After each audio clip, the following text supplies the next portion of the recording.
찬양 드리며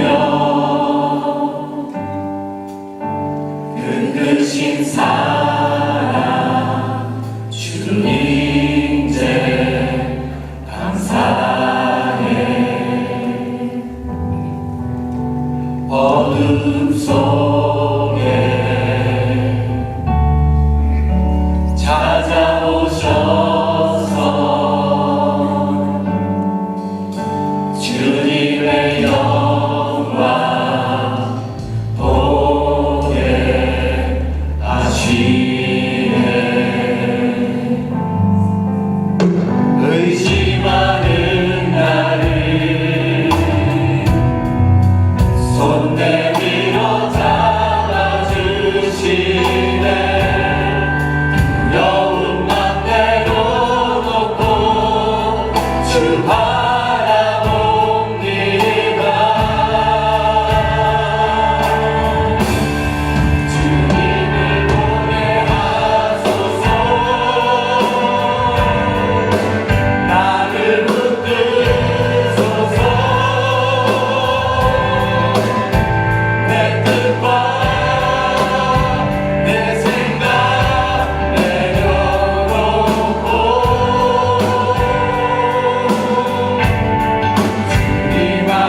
선하시고 신실하신 하나님 아버지 감사합니다. 이렇게 부족한 우리가 전능하신 하나님을 감히 아버지라 부르게 허락하시니 진심으로 감사드립니다. 정말 분에 넘치는 은혜요 영광입니다. 우리가 하나님의 존귀한 아들, 딸인 것을 우리 삶의 진정, 감사와 기쁨의 이유가 됩니다. 이 사실을 잊지 않고 늘 기억하며 살게 하소서. 우리 하나님은 사랑하는 자녀를 애굽에서 권능으로 인도하시고 광야에서 불기둥 구름기둥으로 보호하시고 가나안에서도 친히 앞서 행하시는 여호와 하나님이십니다. 찬양합니다. 뿐만 아니라 우리가 죽음을 지날 때에도 함께 하실 것이며 죽음을 이기고 부활케 하실 하나님이십니다. 그리고 이제 장차 오셔서 우리와 영원히 함께 하실 하나님이심을 믿습니다.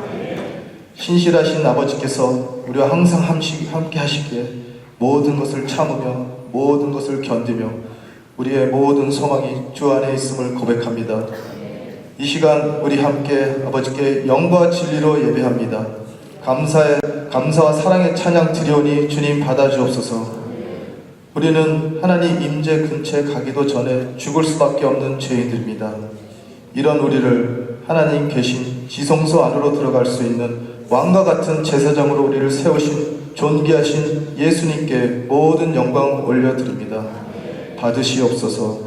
우리는 주님이 더 필요합니다. 주의 십자가가 매일 필요합니다. 거룩한 성령님께서 우리 안에 내주하심을 우리가 어찌 감당할 수 있겠습니까? 주의 보혈만 의지합니다. 이 시간 상한 심령과 가난한 마음으로 주께 구하오니 주의 은혜로 성령으로 이것을 채워주시옵소서. 우리 자녀들을 위해 기도합니다. 교회 자녀들의 출석이 많이 줄었습니다.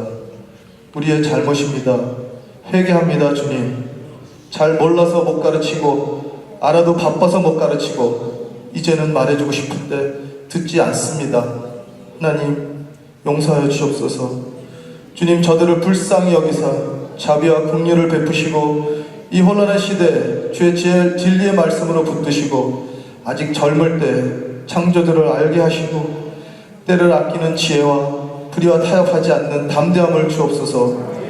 여호와를 경외하여 올바른 가치관으로 세상에 큰 영향을 끼치는 자녀들 되기 간절히 기도합니다. 지금 수련회 중에 있는 중고등부 학생들을 축복합니다. 이 세대를 본받지 않고 거룩한 주의 자녀로 살도록 은혜 베풀어 주소서. 오늘 뼈위로 가는 단기서투어 팀을 축복합니다. 주님 함께 동행하시고 메마른 그 땅에 담비와 같은 발길이 되게 하고 목마른 자들에게 생서 같은 손길이 되고 절망 가운데 있는 자들에게 소망을 주는 귀한 방문이 되기를 기도합니다.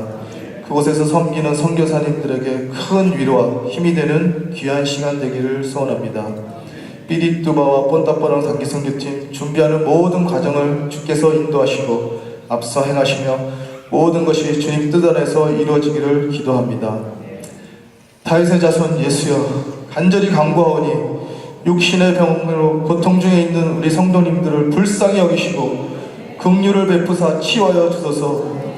또 여러 모양으로 어려운 가운데 계신 성도님들 주님 위로하시고 저들의 기도에 응답하여 주소서.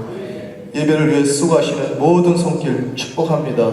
하나님께서 우리 교회에 레위 지파로 세우셨다는 사명감으로 하나님 보시기에 더 아름답고 더 향기로운 예배 되도록 마음과 정성을 다해 섬기는 참 예배자들로 세워지기를 기도합니다.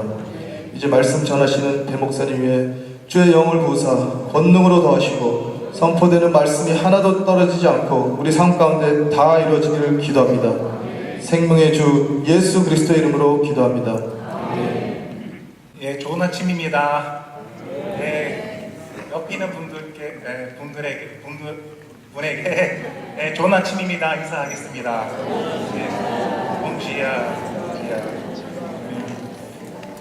설교 시작하기 전에 우리 여기 오늘 우리 삐아위로 선교지 방문이 있습니다. 갑니다. 팀이 가는데 오늘 이 팀을 위해서 기도 잠깐 하려고 합니다. Por favor.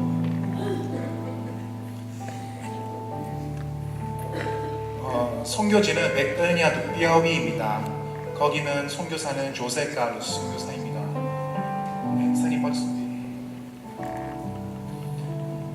그래서 19명이 참석을 합니다. 네, 오늘은 10명이 참석 여기 하셨고요. 그리고 일정은 오늘 22일부터 29일까지입니다. 예, 조세카루 선교사님 선교지입니다. 예, 그리고 우리 한어 쪽에 우리 그 차세대 10명 모여서 한 그룹으로 해갖고 만민이 모였어요. 예, 이제 떠납니다. 예. 이들 위해서 우리 한 1분 동안 기도할까요? 축복하면서 하나님께서 이 삶을 통해 정말 큰 역사하시기 위해서 기도드리겠습니다. 하나님 아버지 감사합니다. 주님 이들을 축복하여 주시고 이들이 가는 그 길을 주님 함께하여 주시기 바랍니다. 은혜를 베풀어 주시옵소서. 한 사람 한 사람 정말 주님의 손과 발이 되게 하여 주시옵소서.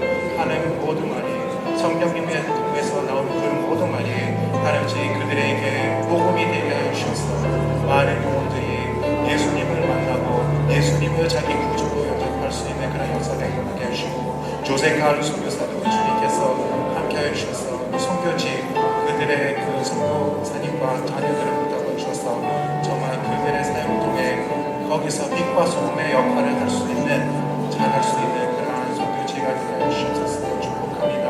은혜를 부어주시옵소서. 하나님 아버지 감사합니다. 이렇게 또 한 곳으로 떠나는 이 선교팀을 허락하여 주셔서 감사합니다. 주님께서 은혜를 베풀어 주셔서 이들 삶을 통해 이들의 손과 발을 통해 정말 예수님을 나타나게 하여 주시고 예수님의 향기를 풍기게 하여 주셔서 정말 거기 있는 모든 사람들이 예수님을 자기의 구원자로 자기의 구주로 영접할 수 있는 그러한 역사가 일어날 수 있도록 주님 은혜를 베풀어 주시옵소서. 거기 가는 길과 오는 길에 주님께서 함께하여 주시고 거기에 계신 우리 조세카루 선교사님도 주님께서 축복하여 주시고 그와 그 사역지와 그의 가정을 주님께서 붙들어 주셨다. 정말 그 가정을 통해 거기에서도 빛과 소금의 역할을 잘할 수 있는 선교지가 되게 하여 주시옵소서. 예수님의 이름으로 기도하며 축복합니다. 예수님의 이름으로 기도드립니다. 아멘. Obrigado.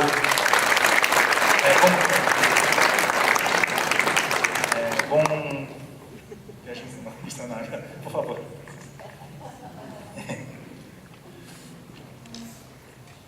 오늘의 말씀은 마태복음 21장입니다. 21장 12절에서 17절 말씀입니다. 오늘 우리가 여기 영상에 문제가 있어서 혹시 성경에 뭐 여기 핸드폰이나 성경 가져오신 분들은 마태복음 20장 12절에서 17절까지입니다. 예, 여기 나옵니다. 네. 그럼 다 같이 합독하시겠습니다. 예수께서 성전에 들어가사 성전 안에서 매매하는 모든 사람들을 내쫓으시며 돈 바꾸는 사람들의 상과 비둘기 파는 사람들의 의자를 둘러보시고 그들에게 이르시되 기록된 바 내 집은 기도하는 집이라 일컬음을 받으리라 하였거늘 너희는 강도의 소굴을 만드는 도다 하시니라. 맹인과 저는 자들이 성전에서 예수께 나아오매 고쳐주시니 대제사장들과 서기관들이 예수께서 하시는 이상한 일과 또 성전에서 소리질러 호산나 다윗의 자손이여 하는 어린이들을 보고 노하여 예수께서 말하되 그들이 하는 말을 듣느냐. 예수께서 이르시되 그렇다. 이런 아기와 젖먹이들의 입에서 나오는 찬미를 온전하게 하셨나이다 함을 너희가 읽어본 일이 없냐 하시고 그들을 떠나 성 밖으로 베다니에 가서 거기서 묘사하시니라. 아멘.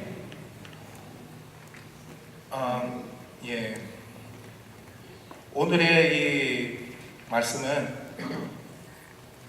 예수님께서 순환을 앞두고 하신 또 하나의 사건이 소개되고 있습니다. 그것이 바로 성전을 깨끗게 하시는 것입니다. 만민이 기도하는 집을 간도의 소굴로 만들어 버렸다는 버렸다는 말씀하시면서 그곳에서 장사하던 자들을 다 쫓아내십니다. 그리고 그곳에서 보지 못하는 사람들, 다리를 저는 사람들을 고쳐주셨습니다.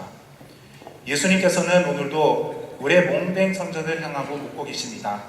혹시 우리는 우리 성전이 가져야 할 본래의 목적을 잃어버리고 우리 성전의 기능이 바꾸어 있는지 않는지 말입니다.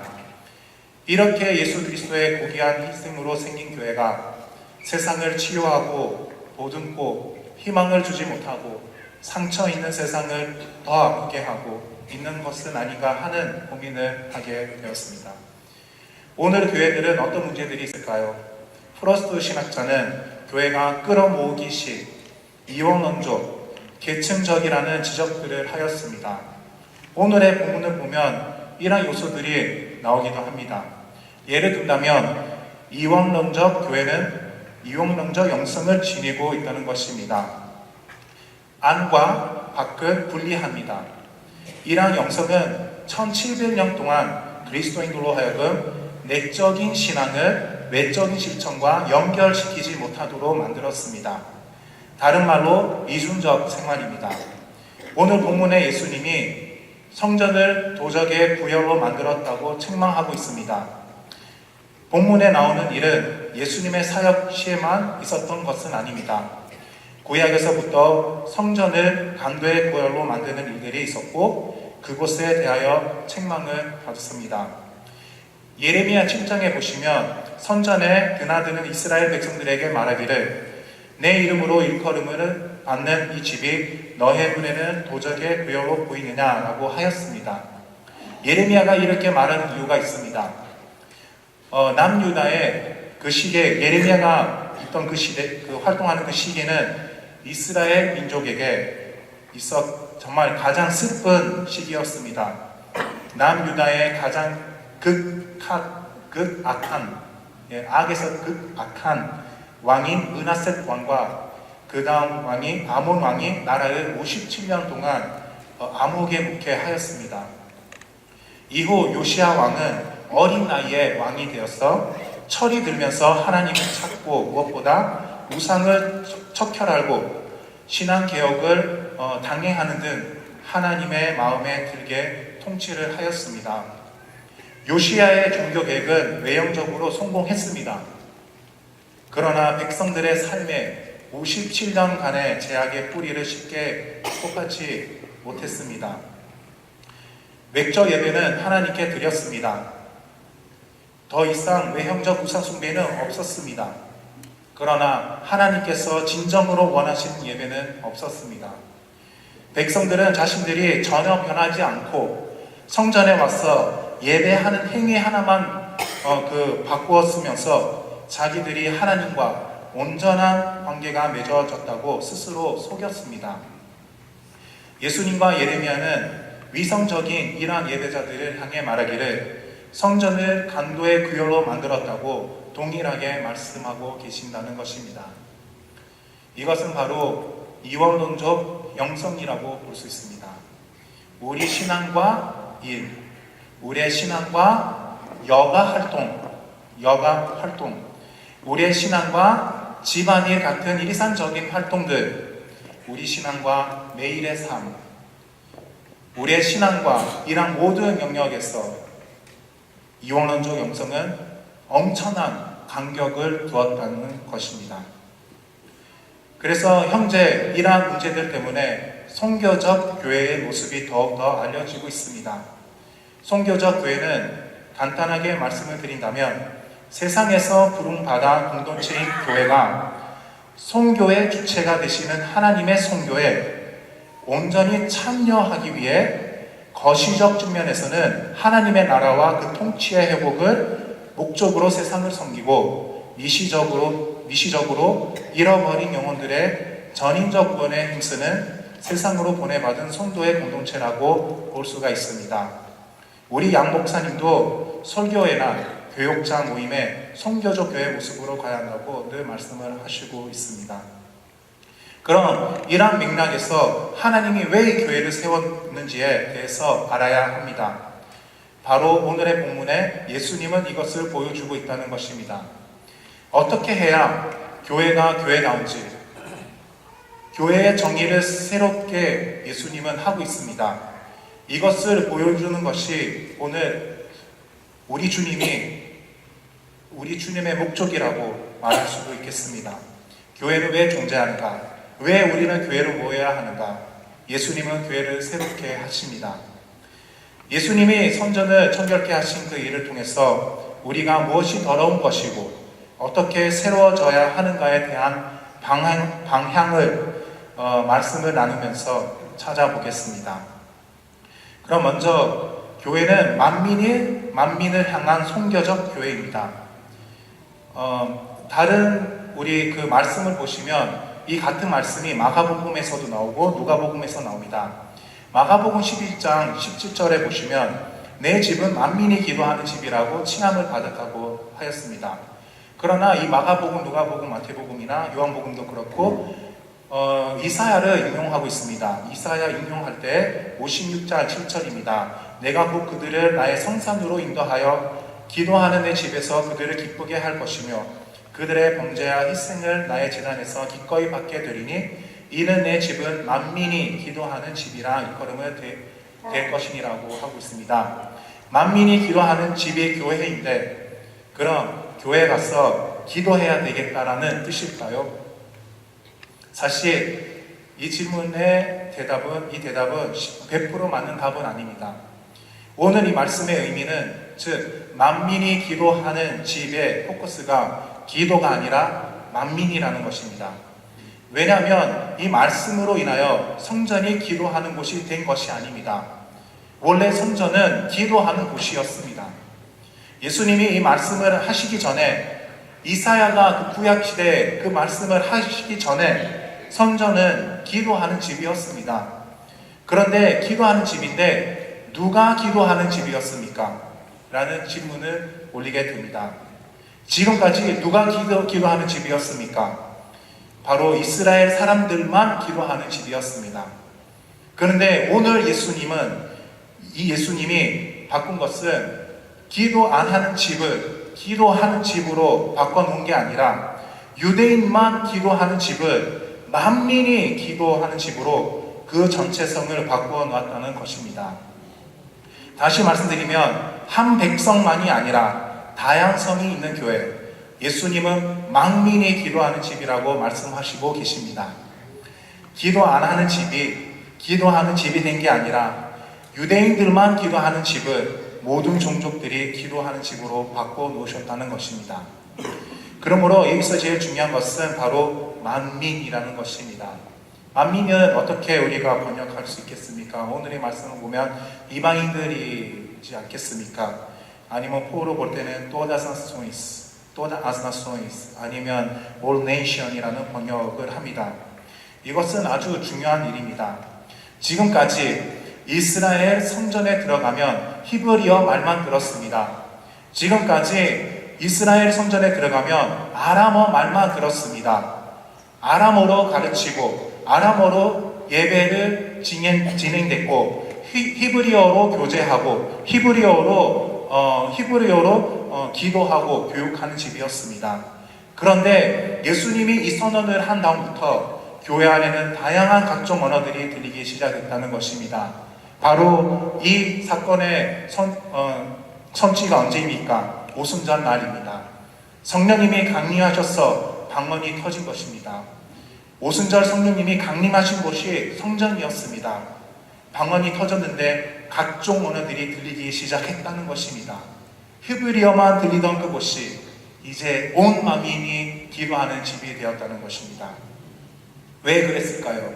이스라엘 역사에서 히브리어만 들리는 이스라엘 성전에 전 세계 언어가 들린 것입니다. 이것은 유대인들에게 입장에서 기겁하는 일입니다. 각종 언어로 복음이 전해진 것은 오늘 본문 예수님이 만민이 기도하는 집이라는 말씀의 성취입니다.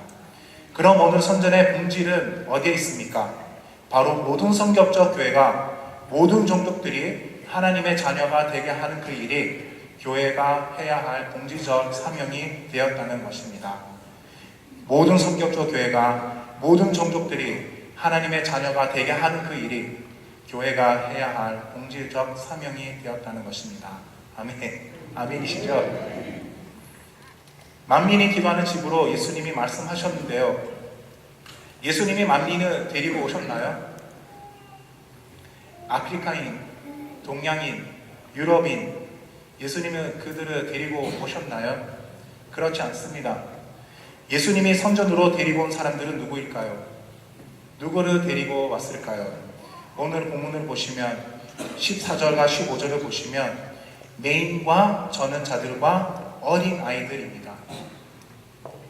지금 예수님은 이 성전이 유대인들만의 성전이 아니라 모든 만민이 기도하는 집이 될 것이라고 하신 후에 데리고 온 사람들은 바로 장애인들이었습니다. 바로 어린아이들이었습니다. 성전을 청결하게 하고 교회 공지를 회복하기 위해 주님이 데리고 온 사람들은 장애인들과 어린이였다는 것입니다. 저와 여러분 같은 성인이 아닙니다. 장애인들과 어린이들을 데리고 와서 성전을 청결하게 만들려고 하셨습니다. 교회가 되게 하시는 일에 장애인들과 어린이들을 데리고 와서 선교적 교회가 되게 하셨습니다. 이것의 의미는 무엇일까요? 구약시대의 성전은 선전 안에 부정한 자들을 출입 금지하였습니다. 부정하고 더러워서 출입 금지를 하였습니다. 대표적으로 출입 금지 당한 사람들은 누구일까요? 이방인, 그리고 장애인, 어린아이들이었습니다. 그리고 성전에 이러한 팻말도 있었습니다. 이방인은 안쪽들과 성소 주변의 난간 주변으로 들어올 수 없다. 들어오다가 잡히는 모든 이방인들은 죽을 것이다. 부정한 것들을 못 들어오게 하였다는 것입니다. 구약시대의 유대인들은 신앙이 좋았어. 장애인들에게 우호적이었다고 생각하지 마십시오.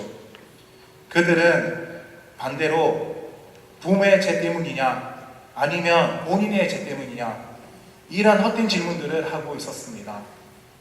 구약시대에도 부정한 자들을 죽이는 것은 살인 범죄가 설립되지 않았다는 것을 우리도 볼 수 있습니다. 정말 잔인한 사람들이었습니다. 유대인들에게는 장애인들은 접촉하지 말아야 할 대상이었습니다. 그러나 예수님은 장애인들과 어린아이들을 모시고 그곳에서 이들이 기도를 해야 할 집이라고 하시고 만민이 기도할 바로 그 집은 이곳으로 출발하여야 한다는 것입니다. 이 성전을 청결케 하는 일에 누구를 데리고 오셨습니까? 바로 장애인들과 아이들을 데리고 와서 성전을 회복하는 일을 시작하고 있습니다. 이 일이 얼마나 위험한 일인지 아십니까? 오늘 본문에 보시면 제사장들이 보고 노하여 그렇게 나옵니다. 그러나 우리가 누가복음에서 아니면 마가복음에서 보면 제사장들과 서기관들은 백성의 지도자까지 주님은 우리 예수님을 죽이려고 꾀하되 어떻게 죽일까? 이 일 때문에 예수님은 목숨을 걸었다는 것입니다. 몇 년 동안 유대 성전 사상을 깨뜨리기 위해 당신의 목숨을 걸어야 했다는 것을 우리가 볼 수 있습니다. 만민이 기도하는 집, 이 표현 하나 때문에 예수님은 당신의 목에 칼이 되었다는 것입니다. 장애인과 어린아이 데리고 왔다는 이유로 예수님 목에 칼이 들어오게 되었다는 것입니다. 오늘 이것은 충격입니다. 이방인도 이방이지만 그들보다 장애인들을 낮게 보는 것이 그 시대 하나님의 백성이라고 하는 사람들의 모습이었습니다. 그런데 예수님이 그러한 자리를 뚫고 들어가셨습니다. 목숨을 걸고 가셨다는 것입니다.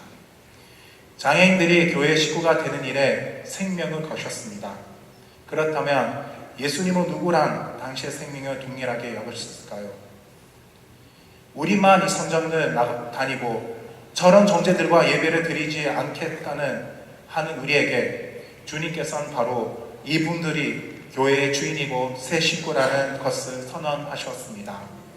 예수님은 바로 이 일을 위해 당신의 목숨을 거셨습니다. 가장 하나님을 사랑한다는 종교인들 의하면 소외되고 짓밟히고 배제당했던 사람들을 위해 예수님은 생명을 거셨다는 것입니다. 이게 바로 우리 주님께서 세우신 교회의 새로운 모습입니다. 청결케 하시고자 했던 교회의 모습이었습니다. 예수님은 세계를 품을 수 있는 그리스도인들이 되기 위하여 먼저 장애인과 어린이들 가슴에 품게 하였습니다. 세계를 가슴에 품는다는 말을 하기 전에 우리 곁에 있는 연약한 장애인들을 돌보는 일을 먼저 시작하라는 것입니다. 무시당한 사람들이 당당하게 교회의 구성원이 되게 하는 그 일부터 시작하라는 것입니다. 세계 선교의 출발을 우리 주님은 이웃과 소외된 장애인들을 교회를 초대하는 일로 시작하였다는 것을 우리에게 보여주고 있습니다. 우리 안에 바꿔야 할 생각들이 많다는 것입니다. 유대인들이 더러운 죄인이라고 믿어왔던 사람들을 같은 형제와 자매로 함께하자고 데리고 온 것이 예수님의 방법이었습니다. 유대인의 관점에서 본다면 오히려 성전을 더럽히는 일이었지만 예수님은 부정하다고 칭함받은 이들을 통해 성전을 청결케 하시고 계셨습니다. 오늘 이것이 우리에게 주는 도전이 무엇입니까? 유대인들이 깨끗하다 여긴 것을 더럽게 여기시고 유대인들이 더럽게 여긴 것을 깨끗하게 여긴 것이 바로 우리 주님의 성전 청결이고 우리의 도전이 된다는 것입니다. 오늘 이러한 성전 청결을 다시 한번 생각해야 한다는 것입니다. 하나님의 관점에서 다시 한번 바라보고 나아가는 마음이 저와 여러분에게 있었으면 합니다. 하나님께서 우리에게 장애인들을 허락하신 이유는 무엇이겠습니까? 우리에게 어린이들을 허락하신 이유는 무엇이겠습니까? 하나님이 왜 이 성전 안에 장애인들을 보내주셨습니까? 그것은 교회가 훌륭한 역할을 하여 장애인들에게 혜택을 주기 위해 그런 것이 아닙니다. 그것이 주님의 목적이 아닙니다. 우리의 목적일 수도 있지만 주님의 목적은 아닙니다. 우리에게 장애인들을 보내신 이유는 예수님께서 교회에 장애인들을 보내신 이유는 장애인들이 교회로부터 혜택을 받게 하기 위해서가 아니라 우리로 하여금 교회답게 만들어 주시려고 데리고 오셨습니다. 교회답게 성도답게 살라고 우리에게 보내주신 것입니다. 이것을 기억해야 합니다. 그냥 말 그대로 좀 크리스천답게 살라고, 이 강도의 소굴 같은 교회들아 좀 청결한 교회가 되라고, 정신 차리라고 우리 주님께서 장애인들을 데리고 와 주신 것입니다. 우리가 혜택 주는 것은 없습니다. 우리가 엄청난 혜택을 받고 있습니다. 우리가 그분들을 도와주는 것이 아니라 그분들이 우리를 도와줄 것입니다. 똑바로 살게 도와주고 사람답게 살도록 도와주고 있습니다.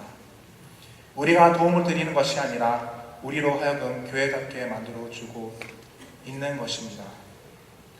예수님이 성전을 청결하게 하신 이유는 우리가 소외된 자들에게 관심을 갖고 우리를 바로 잡아서 교회가 교회답게 하시려고 하신 것입니다. 자기네들만 잘 살고 잘 먹고 번영하고 사랑하고 행복하는 것이 아니라 바로 이러한 소외된 자들을 돌아보는 일을 하는 교회다운 모습을 찾아가도록 도와주시기 위해 하신 일입니다. 목사를 목사답게 만들어 주시려고 하신 것입니다. 장로님을 장로님답게 만들어 주시려고 하시는 것입니다. 성도가 성도답게 만들어 주시려는 것입니다. 우리가 어떻게 하면 소외된 자들을 도와줄 수 있을까라는 질문보다 우리가 그분들로 하여금 어떤 도움을 받을 수 있을까? 우리는 영적으로 우리가 도움을 받을 수 있다는 것입니다. 교회를 개혁하고 청결케 하고 싶다. 어떻게 하면 될까요? 말로 싸우고 자랑하는 것이 아니라 소외된 이웃을 섬기고 고마워하는 것에서 시작해야 한다는 것입니다. 선교적 교회는 대단한 일이 아닙니다. 선교적 교회는 어떤 엄청난 일을 말하고 있지 않습니다. 선교적 교회는 다른 것이 아니라 바로 우리 곁에 외로움과 아픔과 그리고 무너지고 깨진 삶을 가진 형제와 자매, 그들로 인하여 우리가 교회다워지고 있음을 감사하며 그 감사함으로부터 출발해야 된다는 것입니다. 우리 안에 이 회복이 일어났으면 좋겠습니다. 우리 동양선교교회는 이미 많은 은혜를 받은 교회입니다. 그렇지 않습니까? 만민이 모이는 교회입니다. 아멘. 그리고 장애인들과 어린이들을 품는 교회입니다. 하나님께 영광 돌립니다. 그러나 이 일은 계속 이어져야 합니다. 지금 힘이 빠지면 안 됩니다. 예수님께서 청결을 하신 이유가 이들을 먼저 부른 이유가 거기에 있습니다. 포기하시지 마시고 이 일은 계속 되어야 합니다. 제가 동명속에 옴으로 우리 딸 하은이가 유아유치부에 있습니다. 근데 유아유치부에 가면 정말 난민이 드리는 예배가 있더라고요. 그래서 참 마음에 안심이 되었습니다. 우리의 딸 아이들이 우리 딸처럼 아이들이 이렇게 좋은 환경에서 자라났어. 나중에 브라질의 교육을 책임지고 기업을 책임지고 정치를 책임지고 사회를 책임지기 시작하면 고통과 아픔 속에 살아가는 사람들을 위한 정책을 만들어야 하지 않겠습니까? 그러니까 우리 교회 학교도 만민이 모이는 교회 학교로서 잘 가고 있습니다. 장로님께서 기도를 하셨지만 우리가 회개하고 돌아가면 이 미래가 보인다는 것입니다. 어떤 엄마들은 거지를 보면서 딸에게 이렇게 말합니다. 너 공부 안 하면 저렇게 돼. 그렇지 않습니까? 그런데 어떤 엄마들은 같은 상황에서 네가 공부를 열심히 해야 저런 불의한 사람이 없는 세상을 만들 수 있어 라고 합니다. 우리는 이 두 번째 엄마 아빠들이 되시길 주님의 이름으로 기도합니다. 사실은 지금까지 모든 말씀드린 게 참 아름답습니다. 그러나 우리의 힘으로 되지 않습니다. 그렇지 않습니까? 우리의 힘으로는 절대 되지 않습니다. 오늘의 말씀은 사도행전 성령 감리 때 성취가 됩니다. 그 역사를 우리 가운데 하나님께서는 허락하셨습니다. 그러므로 지금 저와 여러분은 성령님의 도움이 있습니다. 성령 충만함이 우리에게 있다면 우리는 교회를 예수님이 원하신 것처럼 세워나갈 수 있습니다. 즉 선교적 삶을 살 수 있다는 것입니다. 성령 하나님이 오셔서 우리에게 힘을 주시고 은사를 주시고 열매를 거두게 하십니다. 그러므로 성령 충만하기를 주님의 이름으로 축복합니다. 저와 여러분에게 성령 충만이 있기를 기도합니다. 베드로가 요엘 선지자 인용하여 소개한 것처럼 하나님이 말씀하시기를 말세에 내가 내 영을 모든 육체에 부어주리니 모든 육체, 남자들, 여자들, 어린이들, 노인이든 유대인이든 이방인이든 장애인이든 제자들처럼 어부이든 모든 차별을 뛰어넘어 내 영을 모든 육체에 부어주리니 너의 자녀들은 예언할 것이요 너의 젊은이들은 환상을 보고 너의 늙은이들은 꿈을 꾸리라. 이 놀라운 기름 부으심의 역사가 우리에게 허락하신 것입니다. 남자 유대인이만 제사장만이 받았던 그 기름 부으심이 모든 사람에게 부어져서 저와 여러분을 이 교회, 이 세상을 향해 세워주셨다는 것입니다. 그래서 기름 부으심을 받아 일어나 하나님의 나라를 꿈꾸며 세워나가며 성령 충만한 백성들이 되시기를 주님의 이름으로 축복합니다. 이 시간에 우리 잠깐 묵상하며 기도하는 시간을 가지겠습니다. 정말 우리는 축복받은 교회입니다. 은혜 받은 교회입니다. 만민이 모이고 장애인들이 모이고 어린이 모이는 교회입니다. 그러나 죄인이라서 어떤 때 그들을 봤을 때 참 나쁜 마음 가질 때도 있지 않았습니까? 아이고 귀찮아. 아이고 왜 이렇게 하니? 저도 그렇습니다. 이 시간에 하나님 앞에 회개하는 기도를 하였으면 좋겠습니다. 아가페 친구들, 거기서 봉사하시는 이준기 지사님, 김유진 지사님, 그들을 케어하는 지은송 간사님, 그리고 우리 교회 학교 사역자들, 선생님들 위해서 기도하십시다. 더욱더 그들을 섬기며 감사하는 마음을 넘치기 위해서, 그래서 우리 교회가 교회다운 교회가 더욱 될 수 있도록 기도합시다. 기도드리겠습니다. 하나님 아버지, 주님 앞에 나오는 주님 저를 용서해 주시옵소서. 우리 마음에는 정말 부정하다고, 귀찮다고 주님 비판할 때도 얼마나 많은지 모르겠습니다. 주님, 이러한 저의 모습을 주님 용서해 주시고 긍휼히 베풀어 주시옵소서. 아버지, 저의 마음을, 저의 생각을 바꿔 주시옵소서. 성령님이여 저의 마음속에 오시사 우리 교회에 임하여 주시사 정말 이 교회가 바른 교회가 되기 위해 장애인들, 어린이들을 잘 모시고 열방이 모이는 교회 되기 위해서 힘써 나가는 우리 교회가 되게 하여 주시옵소서. 우리 아가페 친구들, 우리 교회 학교 주님께서 축복하시는 일을 보여주시사 정말 영향을 주는 우리 교회 학교가 되게 하시고 우리 장애인들이 되게 하여 주시옵소서.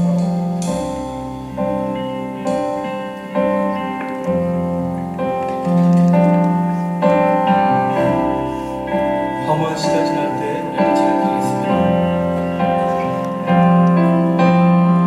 허무한 시절 지날 때 깊은 한숨 내쉬네 그런 풍경 보시고 그런 풍경 보시며 단식하는 분인데 그와 같이 너희를 버려두지 않으니 내가 너희와 영원히 내가 너희와 영원히 함께하리라. 성령이 오시는 성령이 오셨네, 성령이 오셨네, 내 주에 보내신 성령이 오셨네. 우리 인생 가운데 재미 찾아오셔서 그 나라 꿈꾸게 하시네. 억눌린 자가 억눌린 자가 진짜 자유함이 없는 자 비난처가 되시는 성령이 계시네. 주의 영이 계신 곳에 참 자유가 있다네. 그렇습니다. 진리의 영이시니 진리의 영 성령이 오셨네. 성령이 오셨네. 성령이 오셨네, 성령이 오셨네, 내 주에 보내신 성령이 오셨네. 우리 인생 가운데 재미 찾아오셔서 그 나라 꿈꾸게 하시네. 성령이 오셨네, 성령이 오셨네, 내 주에 보내신 성령이 오셨네.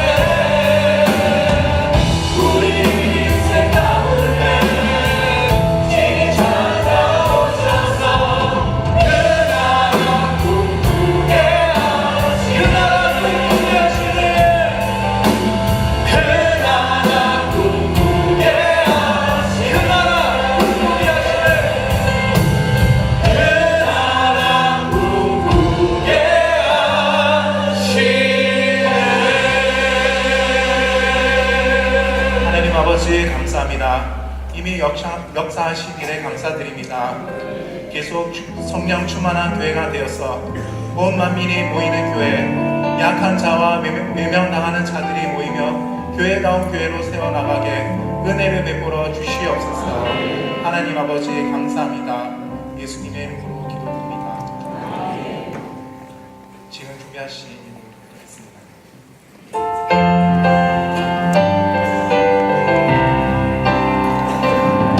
좋아하는 너에게 복을 주시기를 원하며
몸과 마음과 정성을 허락해 주셔서 감사합니다. 주께 받은 사랑과 은혜의 감사의 예물을 드리오니 기쁘게 받아 주시옵소서. 이 예물로 인해 우리 교회가 굳건히 세워져 하나님의 나라를 세우고 영혼을 살리는 곳으로 흘러가게 하여 주시옵소서. 감사드리며 예수님의 이름으로 기도드립니다. 이제는 우리 주 예수 그리스도의 은혜와 하나님의 무한하신 사랑과 성령님의 감동 감화심이 교회다운 교회를 추구하는 이 교회 위에, 성도들 머리 위에, 가정 위에, 일터 위에 지금부터 영원까지 함께 있을지어다.